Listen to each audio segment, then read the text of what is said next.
the enemy loves to remind us of, like all the times you dropped the ball, or you didn't say what you wanted to say, or you said it in a harsh way, or you missed out on this, or I should have done that better, and like all those things. Like it's crazy how the enemy can bring all these things back up and just go, you should feel a lot of shame for that, man.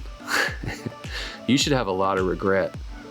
And I think what I've learned, just so early in on this, so but just listening to some other people talk and asking some questions of older guys, I think what I'm learning is that God will redeem all of those things. Yeah. He will take all of those broken places and actually turn them into beautiful monuments of his grace in our relationship, in my son and I's relationship.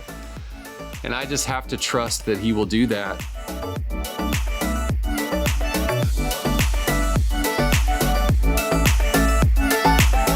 Hey crew, it's Adam and Emily, and you are listening to The Conversation. We are back for episode 301, and happy Wednesday, or Saturday, or Tuesday, whenever you're tuning into this episode. We just hope you're having a wonderful day so far. Yeah, happy day to you. So honored you're tuning in. Always just so excited that you would do so. I know, we're very, very lucky. With this episode, there is a podcast survey going out, kind of just like about the things that you like about the podcast, things that you would change about it, yada, yada, yada. Any suggestions that you have, if you would it should take about 2 minutes to fill it out. If you would so much take the time, we would appreciate it greatly. Yeah, genuinely. I want the podcast to be as sharp as it can possibly be, and I want it to be something that encourages you and is worthwhile. So the more honest that you can be with your feedback, the better. Yes, and we will definitely value it. The conversation is not possible without some awesome partners. Adam, can you tell us who's the partners for today's episode? Yeah, our two partners today, two of my favorite. First off, Vern Eide Mitsubishi. Vern Eide Motor Cars is a growing employee-owned faith-based company that strives to deliver dreams and transform lives. And their goal is excellence in everything that they do. Over lunch yesterday, I genuinely brought up Vern Eide with somebody and just started gushing over just their customer service, the company they are, the ways they give back. I honestly cannot say this strongly enough. If you're looking for a vehicle, no matter what kind of vehicle, whether you're looking for an Outlander like I drive, a Ford, Acura, Chevy, just like anything, they're going to have it, and no matter where you live, they'll ship it to you. So go visit verneide.com. I go there on a regular basis. Go check out vehicles, do that. Our second partner is Mission Haiti. And Mission Haiti, again, is another just organization that I just love and respect so much. Mission Haiti is a nonprofit that I've personally known for over 10 years. And several months back, I got to go visit what Mission Haiti's doing in Haiti for my fourth time. And the work they're doing is absolutely incredible. We partnered with them also as a church because we believe in them so much. We just trust how every dollar that we give to them is invested. It's invested so well. Mission Haiti's goal is to love Jesus and love others and make disciples in the country of Haiti. And one of their biggest ministries is their student education program, where they provide an education, a free meal, access to healthcare, all with the name Jesus behind it. And so my wife and I, we sponsor 2 kids right now. I got to visit the little girl that we've been sponsoring for years. It was incredible. And so if you are looking for a way to give back, I just want to encourage you, check out mission-haiti.org. Mission-haiti.org. I'm excited I get to go to Haiti, hopefully a time or two in the next 12 months. I just can't wait to see that. That's exciting. Today, Adam has a conversation with Kristian Stanfill. Can you give us just a little bit background information about Kristian, a couple of takeaways from the conversation? Last night I was talking with one of my best friends last night about this interview. Mm-hmm. So Kristian is the longtime worship leader for Passion City Church in Atlanta, Georgia. That started off of Passion Conference, which has been going for like 20 some years. They have like 60 some thousand college students that go. I've been there one time. It was phenomenal. But I got to know Kristian personally. I've listened to his worship music for years. We sing their songs at church, and so he's well known. But got to know Kristian, and he is the real deal. In this interview, we talk about longevity in ministry, just being at the same church, or maybe for you being at the same business for the long haul, and why he's loved that so much. We also talk about him having 4.5 years of sobriety, which is not something that a lot of worship leaders or people on staff talk about. And yet that was my favorite part of our conversation. Even just for, it's not even sobriety. If you struggle in an area with a specific sin or temptation, I think that will be highly beneficial. We also talk about, both me and him have a son that just graduated high school. And so we just talk about how that was a huge deal. So that's what I know. Sit back, relax, and enjoy.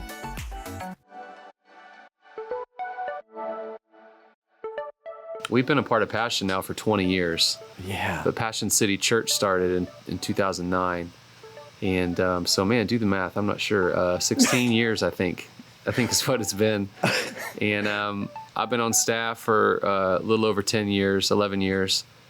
And I love it, man. I love it. I love it now more than I've ever loved our church. Every time I get to lead worship, and this isn't like, oh, you're supposed to say this because you're a worship leader, but I love leading in our church more than I ever have. Yeah. And God has given me such just a great affection for his bride and his people. And a lot of that, I think, is because I've, just been freed up. I'm not in the office every day. I'm not in meetings. I'm not, in any kind of I'm not, working on strategy or thinking about numbers or all that. It really is just like, hey, just lead the people, serve the people.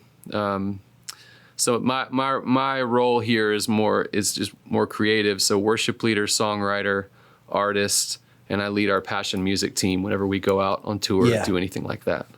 Kristian, what would you say though, the longevity of why, and not everybody's supposed to be at one place. I've been at Embrace since I was 24. Started this church that I didn't even want to start. Now I'm 43. Yeah. But why, the longevity for both of us is really uncommon. And it's just so easy with any relationships for things to go sideways and for hard feelings and hurt feelings. What do you think? Why have you been able to stay that long, and not just stay that long, but just what you just said? I've never loved being here more. Is there 2 or 3 things that you would list off of what's allowed that longevity? Yeah. Man, I think the first thing is just people and community, choosing to open up your life to people, letting people into your life. We know people and people know us, and that creates deep roots and connections with people. Yeah. And so, I would agree with you that there have been times where, there are miscommunications or disappointments or complications. And it's not hard to stay, or it's not easy to stay in one place for this long. Yeah. But the fruit is so good. The harvest, especially in these last 5 years specifically, has been so good and so plentiful and so rich. And I think you have to stay somewhere for a while to really see the exponential fruit, of it. So I think it's, connection to people, community for sure. And then, man, honestly, we've been up close to Louie and Shelley for a long time. And there's such a humility and a tenderness, a sensitivity to the voice of God, to God's heart. I've been up close to Louie as a pastor and a friend for so many years, and I still see a soft heart in him and a humility in his leadership. And man, I think that's beautiful. That those are the kind of people that you want to follow. And then, man, it's so exhilarating what God is doing here. What we get to be a part of and the stories we hear. So I think all of that just adds up to, just staying around. My wife and I we hold it all very open-handed, living in Atlanta, Passion City Church, where our kids go to school, where the house we live in, all that stuff. We ask every year, and we have a time, our church takes a Sabbath break every year at the end of August. And every year we ask the same question to each other, what do we feel like the Lord is asking us to lay something down or make a change? Or is there any wind blowing, that wasn't blowing before? And is he taking us in another direction? And so I think just always asking those questions too. But man, it has been, I like you said, people do need to move on sometimes, but for us, we're really grateful we've been in one place for a while. I love that you mentioned the fruit of staying in one place, because I feel it's almost like compound interest in my life right now. Exactly just right. The same thing, just like the last 3 years, I'm like, oh my gosh, can you imagine if I would have cashed this out early? This is like, and there's times when you're tempted to, like when things do go sideways or feelings are hurt, and yet seeing that, this is a weird question to ask. Just one more on this. With conflict, is there anything that you feel like just the environment there, or anything you've learned about conflict specifically when things that have been hard? Is there anything there that you would share, Kristian? How you've seen conflict? Because at some point there's going to be disagreements. Anything that you feel like has been done well, or that you've learned or whatever might be there? Yeah. I think, when there's genuine, like when there's a real relationship with somebody, when you have a friendship or a relationship with somebody, the conflict is a lot. It's so healthy and it's so easy, because this other person knows, hey, Kristian cares about me. Like, he loves me. He respects me. He encourages me. He sharpens me. And so when there is conflict, there's all this backlog of like time spent and hours with each other. And if I'm only going to somebody when there's conflict, then it's going to be pretty easy for that person to think, Kristian's using me. Kristian just wants me for what I can offer the team or what I can offer our church on Sundays. But if I have relationship with somebody, then man, the conflict actually is a chance for our relationship to grow deeper, and for us to grow closer. And my personality type is the kind that I haven't always enjoyed conflict, but now I was going to say that.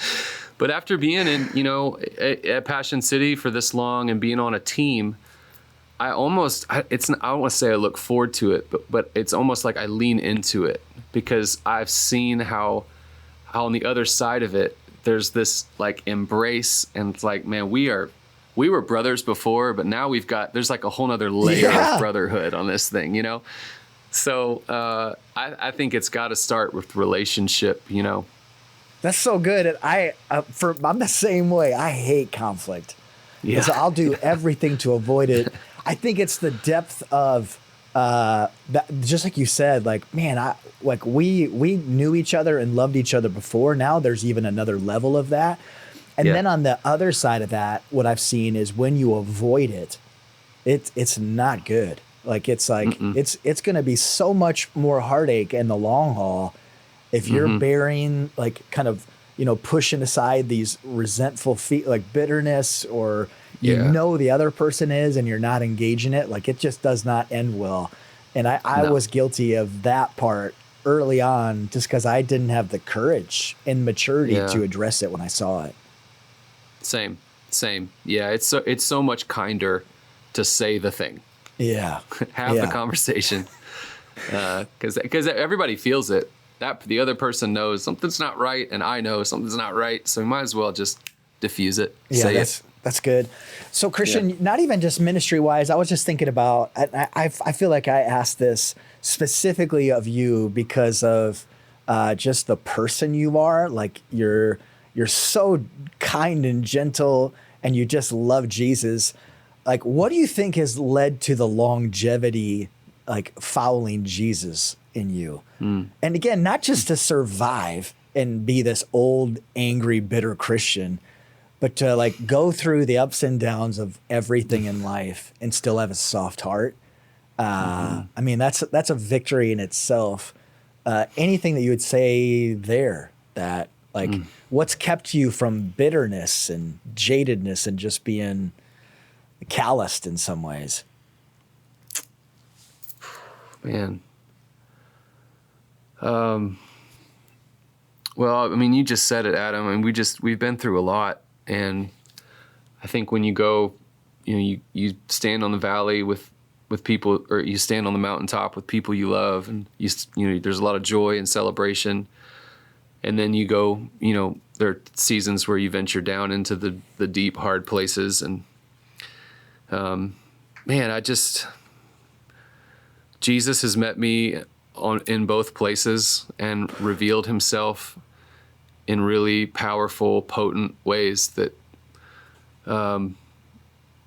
just the friendship has been so sweet, and even sweeter actually as I've gotten older and had to face some really dark stuff in my life.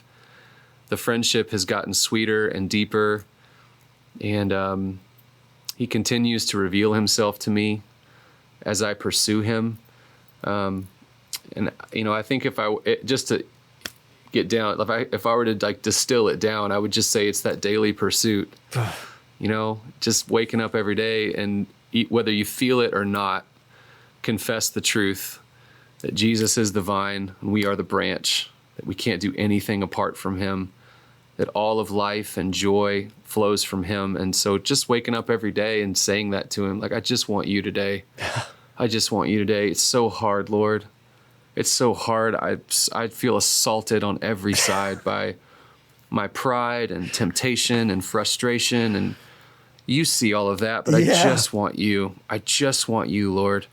And I just want to be your guy today. Everywhere I go, every conversation I have, every interview I do, every song that I write, every conversation with my kids, my wife, I just want to be your guy. I just want to be a mirror for your heart to the world today. I can't do that. I need you to help me, Holy Spirit. And I think that's just the daily confession, the daily pursuit. And he finds those people. Like he's looking for those people. And he's looking for people who avail themselves to him every day. Just say, I want to see you today. I want to love you more today. And he's like, that's my guy. That's my girl. I can use that. I want to use that. And we have not done it great all the time, but I've seen that enough in my life, and I know how good it is. I know how exhilarating it is that I really do just want more of that. With that, Kristian, is there anything that's been given life to your relationship with Jesus lately? Is there anything different, like whether it's something prayer-wise, a book, something worship-wise? Is there anything right now that's just been sweetening your walk with him that comes to mind? Yeah. I'm finishing up a reading plan right now. It was supposed to be 6 months, but now it's about a year. I've been going through the Bible, so I've taken my time, I guess. So I end up parking at all these different places. I'm like, well, I want to know more about that. I want to, whatever. So anyway, I'm in Revelation right now, and I'm rereading a book parallel to my reading through Revelation. It's a book called Discipleship on the Edge by Darrell Johnson. And the book absolutely changed my life in 2023. And talk about vision, sight, revelation. The Lord just opened my eyes through the book of Revelation and through Discipleship on the Edge. So anyway, I'm going back through it right now, and I love it so much. Whoa. That's what I'm doing right now. It's kind of blowing my mind. So get that book and read it alongside as you're going through Revelation. Yeah. Yeah. Yeah. So, it's in really, I tell people like this book is so great because, Daryl's a preacher, and this book kind of, he it's like every chapter is like a sermon. But he'll just go through a few verses of Revelation, or a chapter of Revelation at a time. And man, the way he unpacks it and explains it and helps you understand it is beautiful. But the view you will get of Jesus going through this book and the book of Revelation, it will put you on your face and it will make you dance for joy. Whoa. I mean, it is the most powerful, one of the next to the Bible, it's been one of the most powerful books. I will get a copy of it. I've never heard of it. I'll get a copy of it. I'm finishing Philippians, which doesn't take too long to get through. I'll order that and I'll do that. I don't know if I've talked with you about this book. Have you ever read The Return of the Prodigal Son by Nowlan? Yeah. I just went through that. So it's one of the reasons how 18 years ago that we named Embrace was off that book. But I just went through it again the other, probably 3 weeks ago. And for the first time ever, I found myself as the older brother. Wow. And I'm like, and it's pretty crazy because now he's wrestling with that himself as he's writing. He's like, I've never been the older brother. And I just feel like I've seen parts of that in myself. And so that book, for whatever reason, just kind of leveled me lately of just like, man, I've never, I mean, this Embrace is built off the prodigal son and who God is. It's not the older brother. And so it was just kind of jarring in like a really healthy way for me to associate with him. Because I'm like, I'm disgusted by him. I'm like, I'd rather be the prodigal for 20 years than be the older brother for 5 minutes. Yeah. And so it's something. A great one. Yeah, thanks for that recommendation. Okay, really quick before I kind of hop into some other things, just passion worship. Is there any projects that you're wanting to share about or can share about that you're working on right now? Well, so right now it just came out not too long ago, but it's Call on Heaven, Come Lord Jesus. I was just listening to it. Yep. Yeah. So Call on Heaven came out in 2024, live from Passion 24. And then we captured about 7 new songs at Passion 2025. And we just sensed that the Call on Heaven door wasn't shut. We weren't ready to turn that page. We were still calling on heaven. I mean, that banner, that theme, those words really, it became the banner of 2024. And so going into 25, we're like, well, we're not really going to turn the page yet. So we just added some new music to that.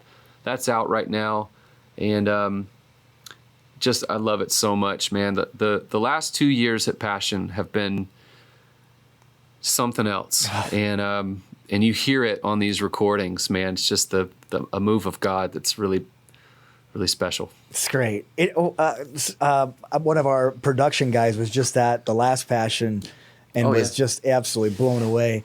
Is there anything that you're currently listening to yourself, worship-wise, or is there anything? What are you currently listening to? It's been on repeat. John Mark McMillan, Cosmic Supreme. So good.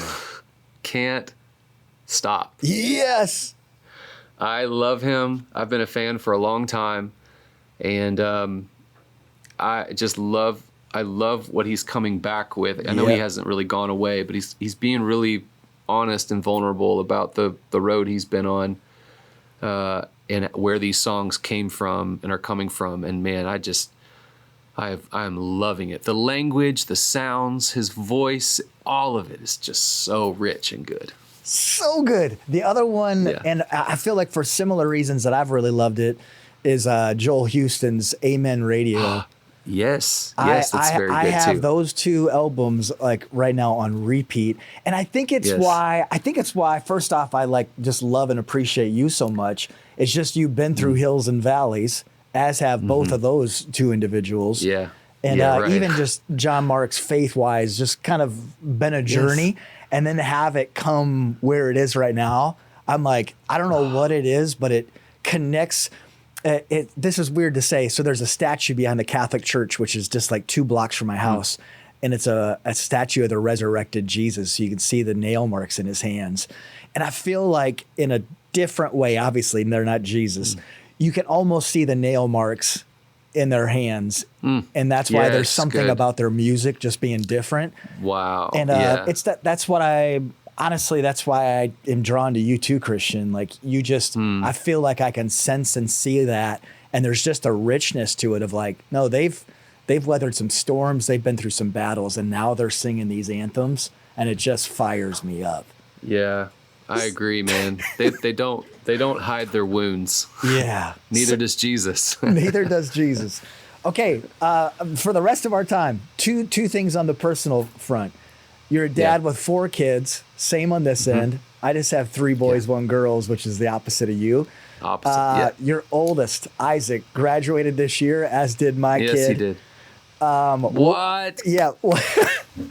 What's that been like for you? Just your oldest graduating?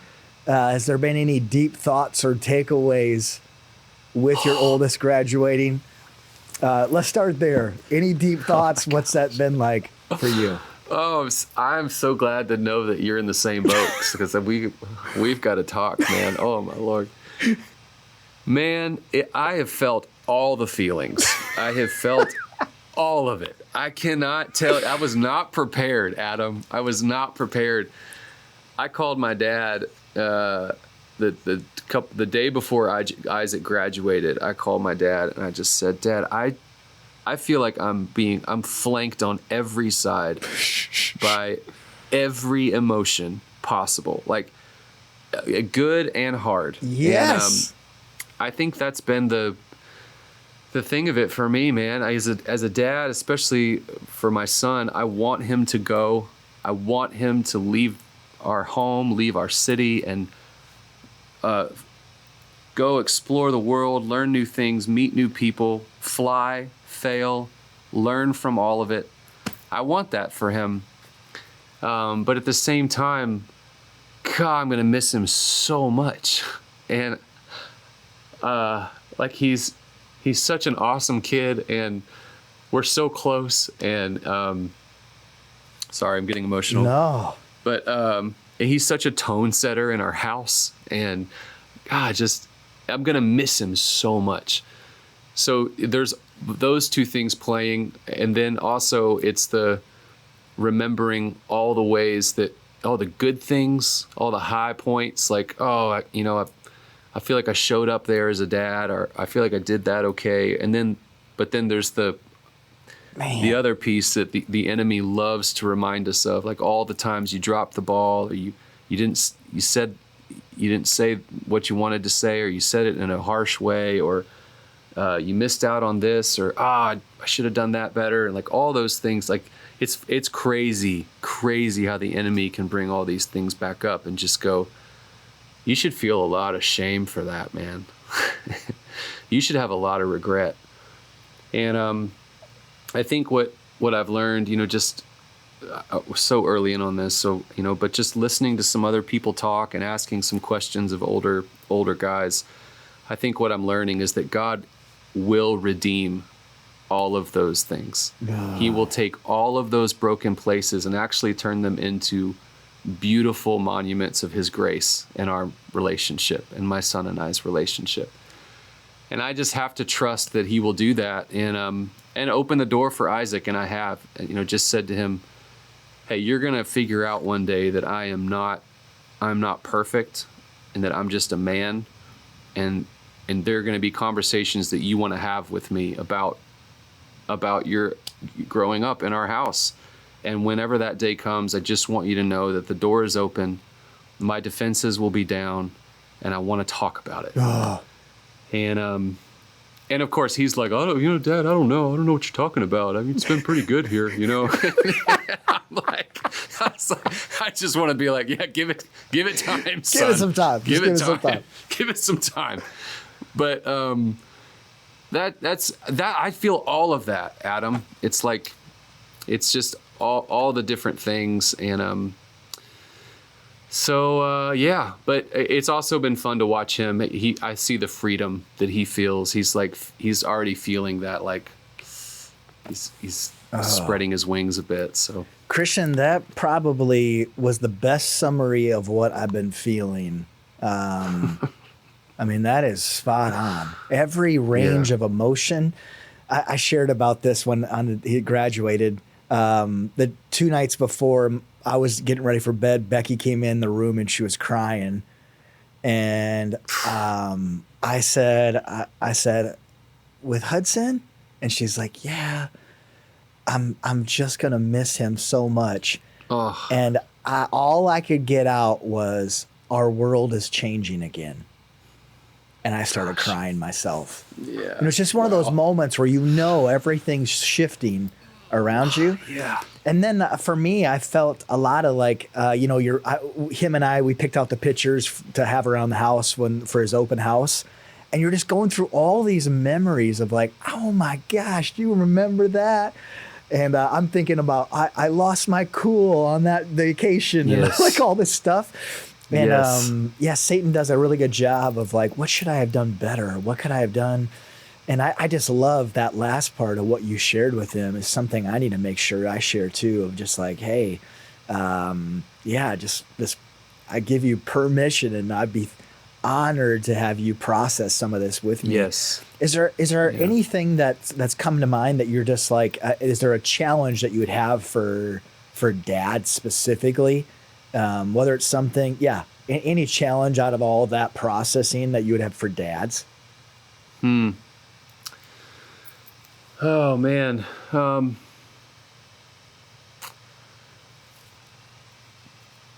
think my encouragement would be just to keep the door open and keep it real. Yeah. I think that's what we've tried to do with Isaac and with all of our kids. But Isaac's the only boy, so we've had a really special connection and a different kind of road together, he and I being men. And maybe just because I don't know any other way, but I just tried to keep it so real with him and keep it human and keep it on a man-to-man level and try to stay away from making him feel like I'm perfect and I've got it all figured out, but just more like, hey, I'm in this fight with you. Yeah. Like we are like comrades in this, and just making him feel at every step of the way, like you're not weird, you're not broken. This is so normal what you're walking through, what you're struggling with. And I think the benefit of that has just been this really sweet, like real connection with him. And so I don't know if that makes sense. No, it does. Keep it real, keep the door open, and presence, man, presence. Just being around, having your eyes up, having your ears open, looking him in the eye, listening to him, asking good questions, figuring out what makes him tick, and how can I meet him in those places. Like all of those things, just, gosh, we tried to do that, but like, you looking back, you're like, oh, I wish I had done that more. There's seasons of time where I wasn't around or missed it. So that's so good. Kristian, last kind of couple questions, and we can cut this off if you'd prefer not to. Something I've just respected so much about you is just your willingness to talk about sobriety. How can I ask how long that's been now? Just crossed 4.5 years. Oh my gosh. Sober. That's insane. Yeah. I know, man. I can't believe it's been 4.5 years. I was literally thinking too, we are officially getting old. That's insane. No, dude, it does. It feels like time's flying, but just hit 4.5, which I'm so happy about. It feels so good. Maybe the question is, it's something you think about often? Like, is it something that's still a daily thing? Mm-hmm. That's maybe first question. Yeah, it's a part of life. And I don't think and I think everybody in recovery would agree with this. You don't ever graduate and you're like, all right, I'm good. Yeah. I'm done. You know, sober for the rest of my life. No, it's like every day, I'm keeping tabs on heart stuff and desires, pushing and pulling in my life, emotions, like negative emotions, highs and lows. Those were all things that drove me to drinking. And so it's just being in touch with all that. And man, I have incredible guys around me. Quite a few guys actually who I reach out to. I mean, just on the real, it was just Memorial Day and we're all sitting around the pool and, you know, some people are drinking and I just felt it. I was like, it would feel great to have a drink right now. That's what my body wants. That's what I'm craving. And I just felt it. And I knew I wasn't going to, surrounded by people who know, my story. Yep. And so it's not like I'm going to, but that even just making sure that craving sees the light.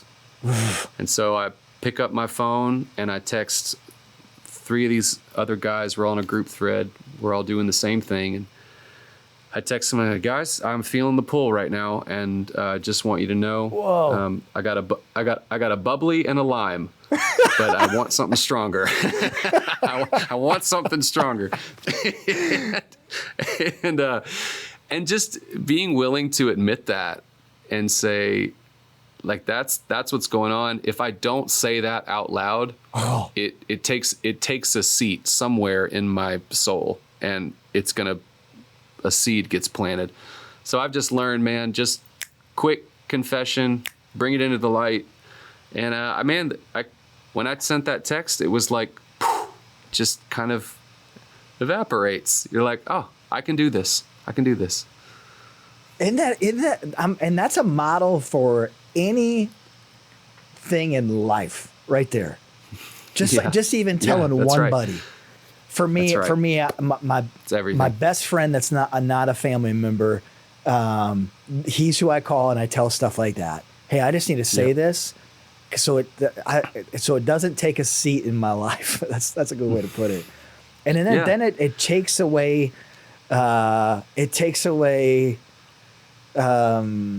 some of the thrill of it a little bit. Like if there's any sense of thrill of like this could be fun. Yes. It takes away its power. Like all of a sudden it doesn't feel like this monster and I'm like, I'm going to do this. It's only a matter of time.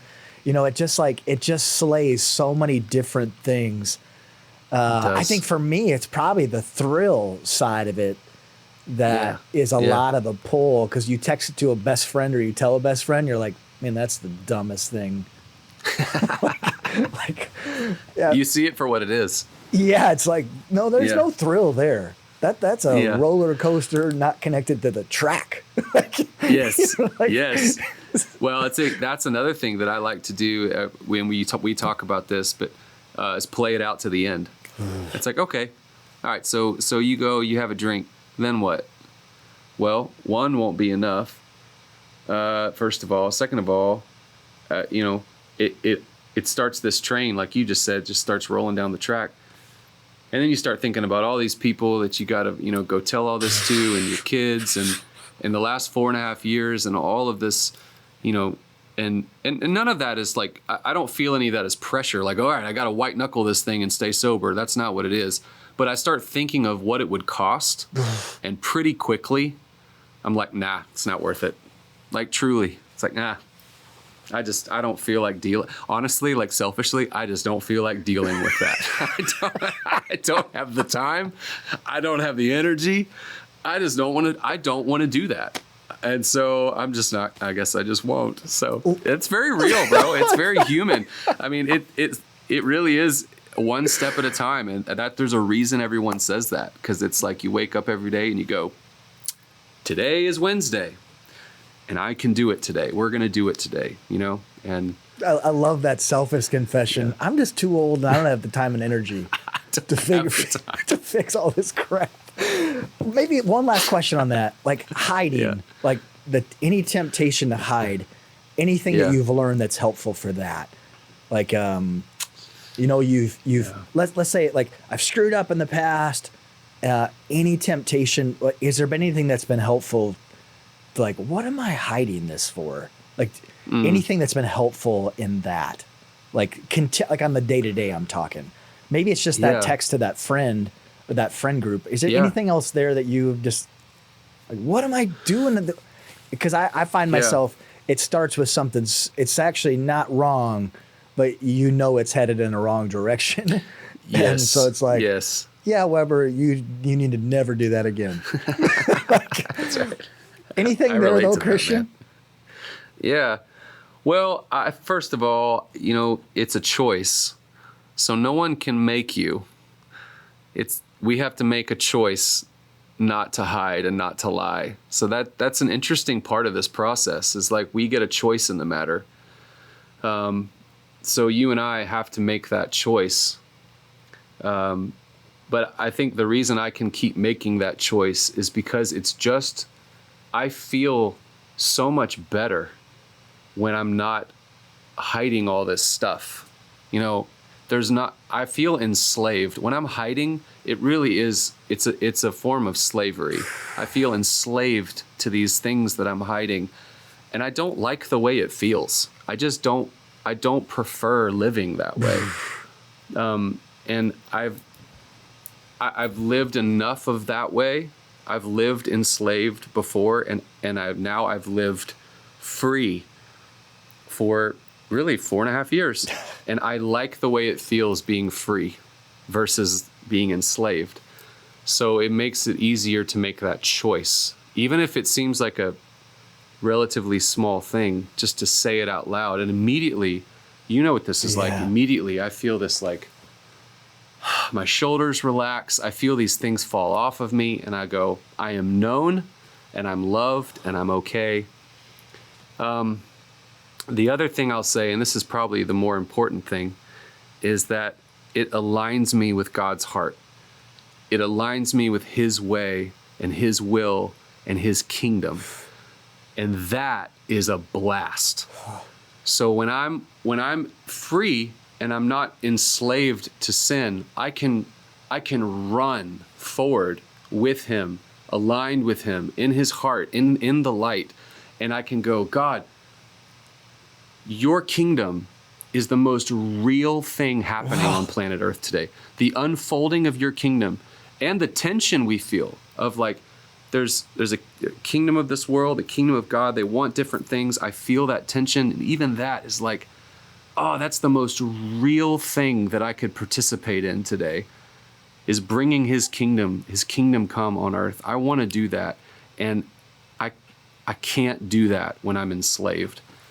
And man, I just encourage somebody. It is so good and so much fun, and I'm so happy. Like I have so much joy when I'm living that way. It's the way we're meant to live. So I think for that reason, it becomes, for all those reasons, it becomes really easy to make the choice not to hide. Now, that's not to say that I don't let things go for a few days sometimes because I'm embarrassed to text my friends or I'm embarrassed to make the phone call. That does happen, you know. Yeah. But in the end, I go, okay, Lord, I don't want this, and you pick up the phone, you make the call, and you're like, hey, I gotta tell you. And it's always so good and so full of grace. And thank you guys so much for tuning in to today's episode with Adam and Kristian. Adam, anyone else you want to give a shout out to? Thanks again to Kristian. I just love and appreciate you so much. Thanks to our amazing partners, Vern Eide Motor Cars and also Mission Haiti. With Mission Haiti, seriously, go check out their website and consider sponsoring a child. You will not regret it. And lastly, thanks to all of you who listen in. I can't believe now, episode 301, and just excited about the future conversations. Love and appreciate you. Have a good day, guys.